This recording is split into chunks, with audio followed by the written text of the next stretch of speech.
Welcome to Voices for Impact, the podcast.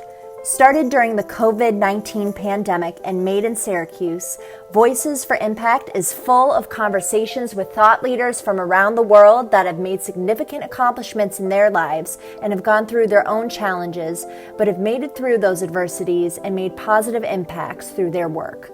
I'm your host, Danielle Mensing, and as a fundraiser for a nonprofit, I believe the most valuable tool you can give yourself is making a positive impact on others and your community. Every conversation is going to give you tools and tactics from entrepreneurs, athletes, artists, and change makers that will encourage you to develop a growth mindset and reimagine how you can find your purpose. Now let's get started.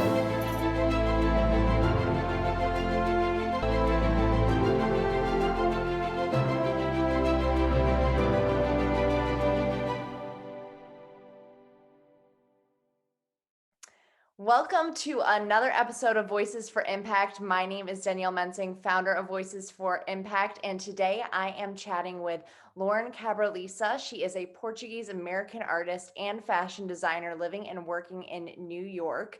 She grew up in a small town far removed from the arts industry and went to school for pre-med. And after a successful decade-long career in the pharmaceutical industry in New York City, she made the decision to pursue her dreams of being a fashion designer and went back to school at the age of 32.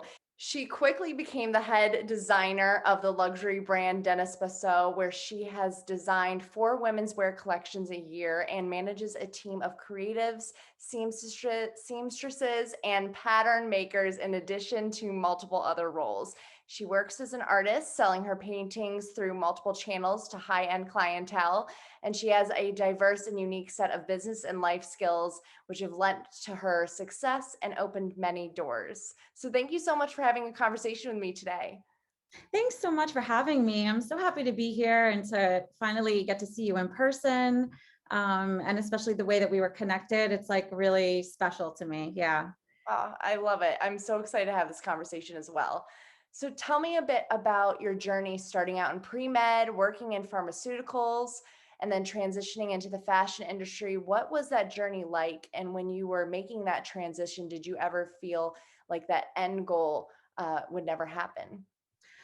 Yeah, it's been like quite a journey. Just I suppose it's sort of a unique and like unconventional career path. Whenever I meet people, they're like completely shocked at it, when they meet me now, they're like, I can't believe you did the other job. And so it's very surprising to people. But yeah, I grew up in a small town, like you're aware of, and like on a farm. And it's a place where people just don't really leave. Like everybody stays there. They have beautiful little lives. And um, really there's not a lot of art or fashion there. So I always wanted to be a fashion designer since I was 5, which is what like every fashion designer will tell you, and it's true. This is what we dream of. But I just wasn't really surrounded by that, and it wasn't a thing that people did to leave and move to New York City.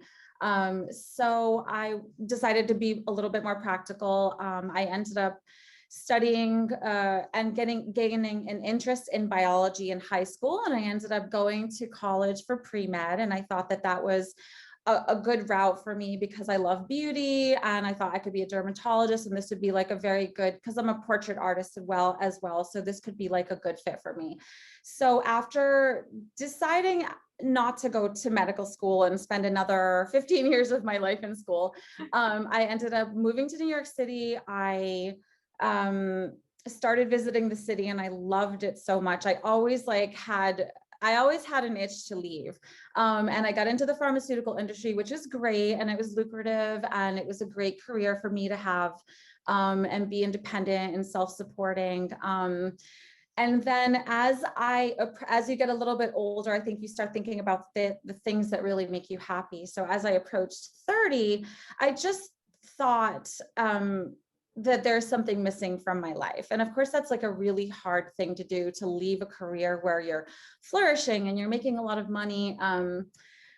But I decided that if I didn't do it at 30, then it's never going to happen. So I started taking night classes at FIT, just to kind of like dip into fashion a little bit. And after just a few classes, I realized like, wow, I really missed my calling. Like, this is what I was meant to do with my life. So I just like completely went full force, quit my job, went back to school for 4 years. It was so crazy. So you ask about, not knowing like what the end goal is going to be. And yeah, I mean, there were definitely days and nights and 4 a.m. pulling all-nighters where I'm wondering like, wow, is this all going to pay off? Because like in your 30s, pulling an all-nighter is a little bit different than when you're 18. So, Definitely. there were definitely struggles, but, I think going back to school like the second time for something that I was really, really passionate about just made such a huge difference. Also having a little bit more maturity, being at like, a different point in my life. I was just 100% in, and I decided like, I have to do this. If I'm going to do it, I'm going to be the best. And I literally graduated at the top of my class. I won the graduating class Critics' Choice pick for the runway show. So my designs got featured on the runway, and I just like did everything 100%. And I think it made a big difference. And then it's really all been uphill from there, like fast uphill. Oh, well, that's just an amazing story. And what's even more amazing about it is going back to school at 32, but succeeding the way you have as being the head designer for a luxury brand that everybody knows about, and so quickly. This is something that even if you're 21, just graduating from FIT, that you might never get to that level. And Yeah. for it to almost come, I'm not going to say it was easily, because it definitely doesn't sound like it was whatsoever. And you put a lot of hard work and long nights into it. But there was something within you and even some innate abilities that most people don't have to get you to where you are today. Yeah. Yeah. And you know, I think part of it is really just like, we're talking a lot about, especially these days, about like pivoting. And I think that for me, that is like one of the characteristics that I'm able to do that has been like successful for me. Just because I like to give this message to people when I talk to them, because there's no such thing as a waste of time in this life. If you're, working to do something for yourself, there's everything that you do in your life teaches you something, right? So like you were just saying, I ended up getting out of school. I was a little bit older.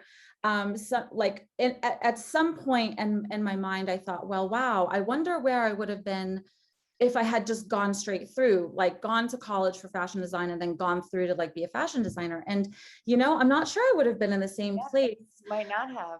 because the company that I work for, Dennis and the guys that own the company, we're a big team, and they recognized something in me, like, well, first of all, I'm an adult, I can handle this position on many different aspects. I deal with people, I've had a lot of business experience, I've had a lot of experience just being like professional, being organized, managing my own time, and really, yeah, handling personalities is like a really big part of it in fashion. You can imagine. So yeah, so I just always like tried to take the time that I had spent even in my prior career and really just take what I've learned and kind of pivot and apply that to anything that I face, yeah, going forward. So what do you think are the skills and characteristics about you that you think has also allowed you to reach your goals and dreams in life? I mean, honestly, I think foremost, I think really being kind to everybody around you, I think is so important. My mentor in fashion, actually, he's this amazing designer. He worked for Carolina Herrera for many years, and I've had the pleasure of getting to know him very well. And one of my favorite things about him is just how kind he is to everybody. From the cleaner to the CEO, he treats everybody the same. And I really believe that when you treat people with respect and dignity for everything that they're doing, I think it really comes back to you. So like, even my interns, for example, I have, maybe 5 interns every semester. I don't treat them like interns. I treat them like people. They can teach me. I teach them as much as I can. It's a mutual beneficial relationship, and they're each good at different things. So I always try to like learn what people are good at. And I don't know everything. I mean, I've essentially been sort of thrown into this, but I think one of the key things in life is to kind of help people, but find out how they can help you, because you don't have to know everything, but if you know where to go to get it, then you can essentially get it done. And that's how you manage a team. And that's how you really become successful without having to necessarily, nobody can know everything, right? So I think that's really important. Very good points. And especially to those listening to this episode today, that are leaders within their own organization outside of, in the fashion industry or outside of it. Those are some really great leadership points as to, in order to be a good leader, you don't need to be a boss and tell people what to do. It's very Yep. much Yep. having that open communication and listening to others and having that perspective that you do. And I think Yeah. that has allowed you to flourish in the positions that you've held and will continue to because of that mindset. Yeah, I think it's really important. So I think like everybody that's like worked with me and like worked for me, yeah, they would never have thought of me as like a boss, but more of like a colleague, and a team effort. So yeah. So that would be like a good lesson, I think, for people to know. Yeah. Definitely. What advice do you have for others transitioning in their careers that you wish somebody would have told you? So I always tell people this. I mean, even though, like I said, there is no time wasted, but I do believe that people should do what they love. And my father always told me, do what you love, the money will come later. And I don't know if I didn't listen to him or if I was just trying to be practical, or it just like, like I said, fashion wasn't a thing where I grew up, but he's so right. And I think it's the most important lesson because even if there's something that doesn't seem practical that you want to do, if you just do it and you stick with it and you're the best at it, I think you're successful. I think that defines success is like being happy and doing what you love. And then in turn, you become a leader and people look up to you and you change people's lives that way. So for me, that is like the number one thing I would tell people, is just to do what you love and stick with it.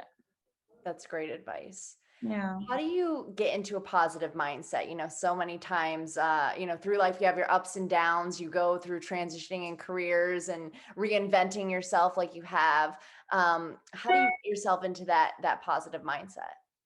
Um, for me, I can't say there's anything like magical, but for me to stay positive, I really just try to be very focused and organized and kind of have things in the pipeline. And that kind of keeps me like positive and going. So, and it doesn't necessarily mean you have to have like another job in the pipeline or something, but always having something to be like looking forward to, or something to be like kind of building on and moving forward, like either whether it's your career or whether it's a hobby or whether it's even like a book you're reading or something that you want to accomplish. For me, that keeps me very positive. It's just like being organized and having like a plan. And then I feel good about things in my life. Like everything is sort of in order and that keeps me positive. I love that. That's a good advice. Everybody has their different ways of keeping that positive mindset, but I can definitely agree with you on that. And that resonates with me as well. Having always, some type of plan Yeah. for advancing myself and being a lifelong learner as well. Yeah. What is one challenge you've overcome? And I know, of course, I'm sure transitioning careers was a challenge, but how did you get through that adversity? Yeah. So the changing careers was definitely, it was definitely the hardest thing I ever did in my life, just because it is really scary, like especially financially, and especially when you live in New York City. It's very expensive here. So it's definitely, it definitely took a lot for me to sort of, and I'm a very practical person, so it took a lot for me to overcome that. But for me personally, in that situation, I really just had to picture the end goal, and know that I'm going to get there. And so, and doing anything that it takes to get there. So, whether it's taking out extra student loans to pay for living expenses, whatever it might be, for me, that was just, it was a huge challenge, but, the whole time I just tried to stay positive and know that, like, in the end, it's all going to pay off. And the things that happen in the middle, like, they don't really matter, right? Because, they matter, but in the end, I felt like it's going to work out. So I think just keeping that, like, positive attitude throughout the process. But yeah, it was really hard because, like I said, when you're like 33 and you're literally not sleeping for 48 hours, like, there would be days I'd be sewing for the whole night. And my ex-husband would actually come in the room and he'd be like, "Oh, you never came to bed last night." And No, I I was was like, sewing all night. like, literally not going to sleep. So there were definitely, like, Well, challenges. that's dedication at the end of the day. You really knew what you wanted to do and Yeah. you put the work in to make it happen. It's And not you know just what? coming Yeah. to you. Yeah. And it's crazy because and it's really true. So for me, I never ever feel like I'm working. I never feel like, oh, I'm waking up, oh, I have to go to work. Like, I never ever feel like that any day. Like, there are definitely things I like to do more than others, like expense reports are on the bottom of the list, Yeah. things like that. But, like, literally every day, I just think about, like, this is like my dream. This is like they say in The Devil Wears Prada, a million girls would kill for that job. Yeah. Like, this is literally my dream. And every day I'm, like, so in love with my life. Wow. And I think going back to what you said earlier, a little bit about, it's kind of like trusting the process and to get you to where you are at this point. I mean, the lessons that you learned and the jobs that you held helped you to really thrive in this role and get you this role. So, Yeah. like you said, sometimes what might happen in the middle of the journey might seem big when it's happening and like Yeah. it's like gonna wreck all your plans, but it just might be a little blip in the Yeah. process. So just Yeah. trusting that and moving through it Yeah. to get to the end goal is how you kind of can navigate life and get to where you need to be, where you're not stressing out all the time. Yeah, exactly. And I also try, I think one of the things, like, with age that I've learned, and I think that this is one thing that, like, like my company recognized about me is also, yeah, and I think this is the most important thing I've ever learned. And it's been sort of a recent learning experience because everything has been pivoting, especially like this past, year and a half. But is that you can essentially really do anything, right? You can learn anything on YouTube. You can educate yourself on almost anything. Of course, there's some things you may need a degree for them. However, there's anything in this world you can learn how to do it if you put your mind to it. So, like, recently, we did the last 2 seasons for the collections. We did videos and virtual runway show instead of in-person runway shows. So at that point I was like, well, you know what, we're going to make, like, a beautiful video. I'm going to learn how to do video editing. I don't know how to do it, but I'm going to teach myself and learn how to do it. It was another all-nighter, that situation. However, I literally now know how to do video editing just because I decided I'm going to learn a new skill in my life. And I think that, like, going into something I think this is what young people miss out on a little bit or haven't learned yet, is that you don't have to know everything. Like, you can just go into something and say, you know what, I'm going to learn a new thing and I'm going to tackle it. And then you do it. Yeah. Very good points. I Yeah. think that when you are starting out in life and just, college student, just getting, and even as a young professional, and even people still have this mindset in their 40s, they don't think that they could ever learn more, that Yeah. they've stopped at a certain age. Oh, I'm 30 now, and that's it for me. Yeah. But if there's something you're passionate about and you want to learn, you can Yeah. continue to be a lifelong learner, and it's Yeah. gonna work out for you if you have Yeah. that mindset. Exactly. I think it's important. Like, even with my art, for example, I started painting at a fairly like later age. I've always been an artist, so I've always done portraits and pencil and, very little painting. I never really got into it up until maybe in my late 20s. I started like painting a lot, and I took like, just some casual lessons with a friend of mine who's an amazing artist. And I just decided I really love doing this. I love spending my time doing this. I'm going to do it more. And I just started doing it more. And now I've built, I would say I'm an up and coming artist. But I sold a lot of paintings this past year during COVID. I never imagined I would make money from art. And then I just decided, you know what? This year, I'm going to make money from art. I love doing it. I'm happy to see my paintings in someone's house. I want them to look at them every day. I love like creating beautiful things. And I decided I'm going to learn a new industry. It's a fairly new industry for me. And I'm going to stick with it. So yeah, like anything else. And your paintings are absolutely beautiful. I visited your website. Tell those who are listening where they can go to look at your pieces of work and connect with you in regards to your artwork. Sure. So my website is just my name. It's long, but it's just laurincabralisa.com. So I have some of my fashion there. I have my art there. I've been really lucky to have some amazing clients and have done some really cool commissions for people that are special.